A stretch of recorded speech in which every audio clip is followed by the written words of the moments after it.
동화제약에서 출시한 스트렌정이라는 약이 있습니다. 천연물 신약이고 전문의약품이거든요. 여러분이 약국에 가서 주세요 했을 때 주는 약이 아니라는 뜻입니다.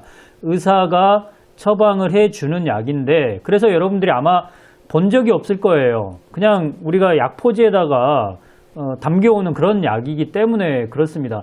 그런데 말이죠, 이 스트렌정이 뭘로 만들어져 있느냐? 쑥으로 만들어져 있습니다. 그것도 우리가 스트렌정이라고 네이버 검색해보면 정보가 쫙 나오는데요. 쑥이 95% 함량입니다. 다 쑥이라는 뜻이에요. 자, 그래서 오늘은 이 스트렌정을 배우면서, 스트렌정을 배우는 날이 아니고 쑥을 배우는 날이에요. 이 쑥에 대한 효능을 배우면서 얼마나 효과가 좋으면 도대체 전문의약품, 그냥 일반 약도 아니고 일반 의약품도 아니고 전문의약품으로 만들어졌을까에 대해서 배워보도록 하겠습니다. 자, 스트렌정에 대해서 기사 하나 제가 읽어드릴게요. 위험은 우리나라, 이게 위험, 급만성 위험약입니다. 급성 위험약, 만성 위험약, 이게 스트렌정인데 뭐가 들어갔다고요? 쑥입니다. 자, 위험은 우리나라 사람들에게 가장 많이 자주 발생하는 질환이죠. 맞습니다. 그동안 치료제는 많았죠. 우리나라 제약회사뿐만 아니고 외국 제약회사 굉장히 많이 출시가 되고 있습니다. 대부분 위산 분비를 억제하는 약이 많고요.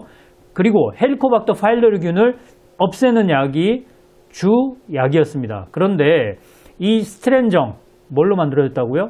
쑥으로 만들어진 이 스트렌정은 위의 방어 기능에 가장 중요한 위 점막을 재생시키는 작용이 있고요. 그 다음에 위험의 고질적인 문제인 재발률을 낮추는 데 초점을 맞췄다. 이게 지금 이 동화제약에서 광고를 하고 있는데 이게 효능이라는 뜻이에요. 그러니까 그 다른 약들은, 위험을 치료하는 다른 약들은 위산을 억제하거나 헬리코박터균을 죽이거나 여기에 초점을 맞춰줬는데 이 스트렌정은 위 점막을 보호하는 작용에 초점을 맞췄다. 자, 좀 어려운 용어인데 좀 읽어볼게요. 스트렌은 세포 보호 물질인 프로스타글란딘의 생성을 촉진하고 위 점막을 보호하고 강력한 체내 방어 물질의 일종인 혈관 내피 성장 인자 이런 게 있거든요. 그런 것들의 분비를 증가시켜서 위 점막의 재생을 촉진한다. 그러니까 우리가 위험이 발생하면, 위궤양이 발생하면 손상되잖아요. 염증이 있으면. 근데 그 염증으로 손상된 부위를 재생시키는 그런 물질을 촉진한다는 뜻이에요. 좋죠. 이런 기전으로 인해 위산의 공격으로 손상된 위벽의 미란, 그러니까 약간 짓무르는 거죠. 그리고 출혈, 발적, 부종 등의 병변을 효과적으로 개선할 수 있다고 말합니다. 자, 여기서 우리가 이제 구체적으로 그러면 우리나라 조상들은 이 쑥을 어떻게 평가하고 있었는지, 자, 읽어보겠습니다. 자, 쑥에 대해서 이렇게 설명합니다. 가장 중요한 포인트는 한기를 흩어주고 통증을 먹게 한다. 그러니까 일단은 쑥은 우리가 섭취하면 몸 안에 들어가서 몸을 좀 따뜻하게 해주는 그런 작용이 있고요. 더불어서 통증을 먹게 합니다. 자, 여기서 좀 매치가 되시죠? 위험이 있으면은 통증이 발생하기 마련입니다. 그래서 통증을 먹게 한다 돼 있고요. 또 하나 가장 중요한 게 뭐냐면 지혈작용입니다. 출혈을 먹게 한다. 그래서 지금 여기 동화제약에서 스트렌 설명할 때 뭐라고 했냐면 위염이 있으면 짓무르고, 위 점막이 짓무르고, 그 다음에 출혈이 생기고, 궤양이겠죠. 근데 그런 것들을 세포 재생을 촉진시켜서 빨리 정상으로 만들어준다. 이게 포인트라는 건데 우리 조상들도 역시 비슷하지 않습니까? 출혈을 먹게 하고, 그리고 통증을 먹게 하고, 속을 따뜻하게 하고. 그래서 결과적으로 우리 조상들은 이게 위험이다 이런 용어를 사용을 하진 않았지만 비슷하잖아요. 그래서 여러분들이 오늘 약초 이 공부를 하면서 생각해야 될 게 뭐냐면 이 쑥이라는 게 사실 스트렌정은 농도를 이렇게 추출을 해가지고 특정 물질을 추출해가지고 농도를 일정 수준으로 끌어올린 다음에 이제 약으로 출시한 거기 때문에 이 스트렌정의 효과가 훨씬 더 강할 거예요. 하지만 우리가 쑥을 지속적으로 꾸준하게 복용한다면 효과가 뭐 나타날 수밖에 없는 거죠. 그러니까 여러분들이 쑥 아무것도 아닌 것 같지만 우리가 보통 쑥은 뭐 국거리용이나 뭐 떡을 해 먹거나 그 정도로만 생각을 하시는데 뭐 위가 안 좋으신 분들이라면 뭐 상시로 복용할 수 있는 방법을 우리가 생각을 해야 될 것 같습니다.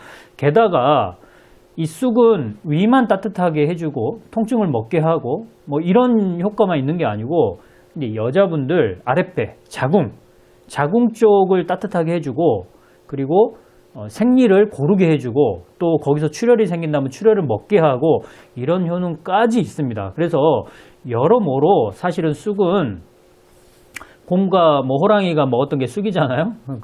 우리 사람들도 먹었을 때 정말 좋습니다. 도움이 되면 됐지 나쁠 게 별로 없어요. 그래서 여러분들 많이 드시기 바라고요. 자, 오늘 그 약선 요리 하는 날이거든요. 그래서 이 쑥을 어떻게 먹을 것인가. 아까 뭐 우리가 국거리, 떡 뭐 이런 얘기도 했지만 저는 이제 뭐 출장이 많죠. 여기저기 돌아다니는 일이 많아서 중간중간 이제 식사하기가 조금 곤란할 때가 많거든요. 시간이 좀 없어가지고. 그랬을 때 오늘 요리사께서 지금 쑥으로 만들었거든요. 음식을. 근데 이런 음식을 가지고 다니면서 먹으면 너무 좋을 것 같아요.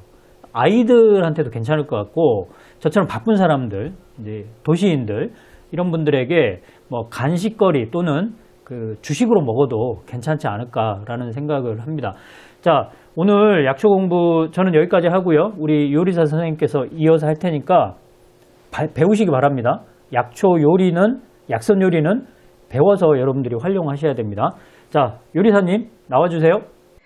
2021년도도 이제 며칠 남지 않았습니다. 한 해 동안 건강하셨나요? 약선요리연구가 유선입니다. 새해에는 더 건강하시길 바랍니다. 오늘 함께 해볼 약선은 쑥입니다. 애엽으로 불리는 쑥은 부인병과 냉증 완화 등 여러 효능이 있는데요. 오늘은 아이들과 함께 할 수 있는 쑥 와플을 만들어 보았습니다. 쑥 와플 레시피를 참조해 주세요.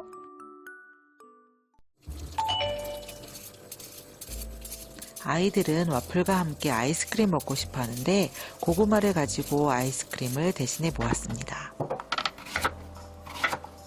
먼저 고구마를 잘 세척하신 후 고구마를 잘게 썰어서 쪄주세요.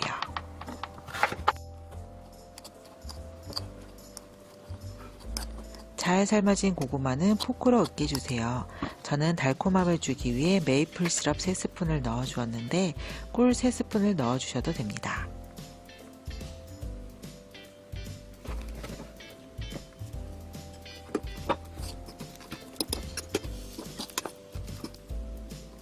쑥가루 1스푼을 넣고 고구마를 잘 섞어주세요.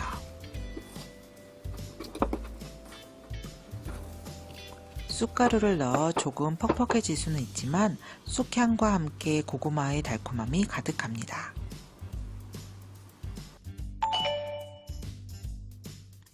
와플 반죽에 넣은 쑥을 우려줄 건데요. 먼저 쑥을 깨끗하게 세척해 주세요.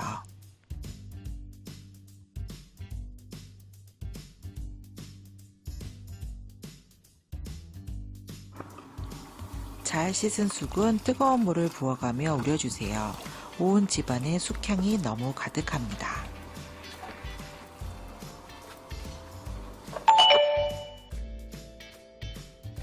이제 쑥 와플 반죽을 만들어 줄 건데요.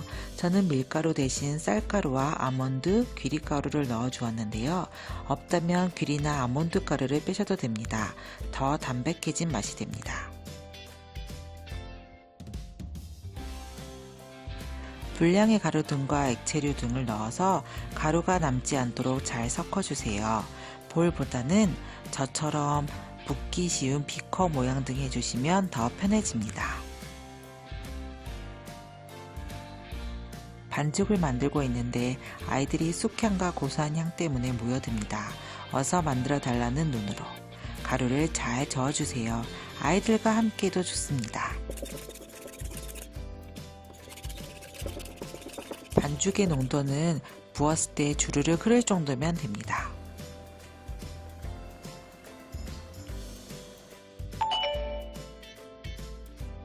미리 예열해 놓은 올리브유를 바른 와플팬에 반죽을 부어주세요.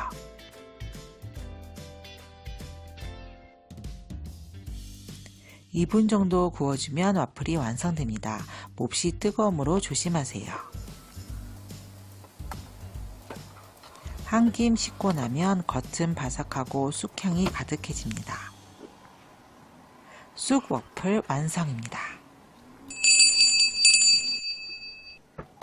미리 만들어 놓은 고구마를 와플 위에 올려줄 건데요.